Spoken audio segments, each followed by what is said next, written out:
This morning, NATO members are gathering for the start of a two-day summit that could have major implications for the war in Ukraine. President Biden has joined other NATO leaders in Lithuania for the meeting. High on the agenda is the future of Ukraine's relationship with the military alliance, including how or when Ukraine could become a member.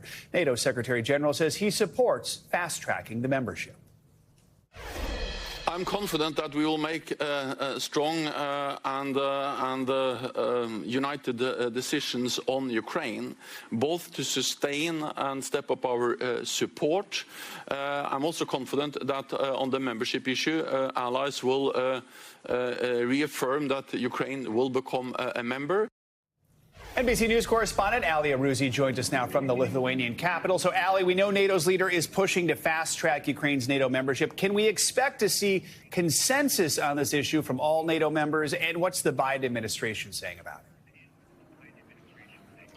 Hey, Joe. Well, there is a split amongst NATO members whether to fast-track Ukraine into NATO or not. There are some countries that want to see this happen. The Balkan states in this region, which are in Russia's orbit, want to see that happen quickly. Poland wants to see that happen quickly.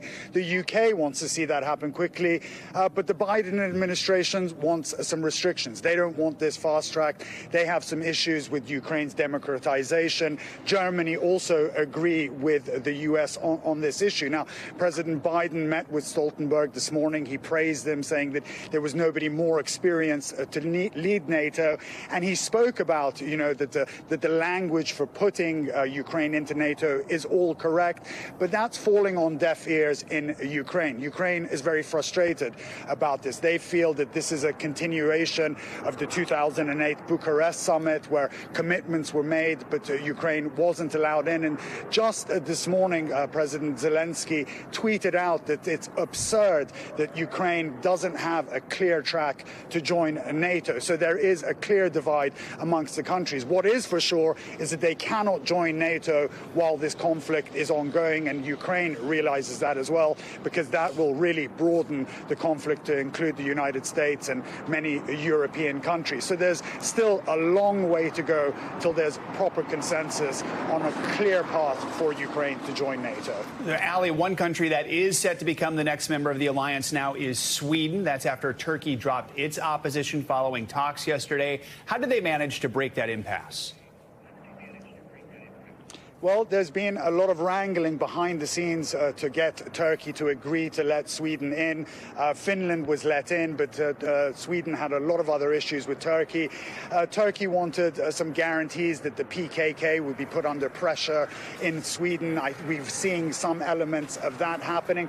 And I think there was a big push from NATO saying, listen, we need unity right now, especially in the face of this invasion from Russia. And I think that was what finally convinced Erdogan to let Sweden join. And let's make no mistake, Joe, it's a really big deal for Sweden to join. This is a country that really didn't want to join NATO. They were invited in 1949 when NATO was first formed. They didn't want to join. They stayed neutral in the First and Second World Wars. They chose a policy of a non-alignment in peacetime and neutrality during war. But the only reason they're joining now is because of Russia's invasion of Ukraine, because of their security.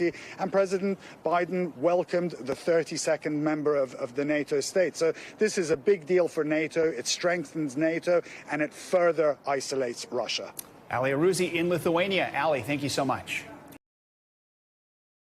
Thanks for watching our YouTube channel. Follow today's top stories and breaking news by downloading the NBC News app.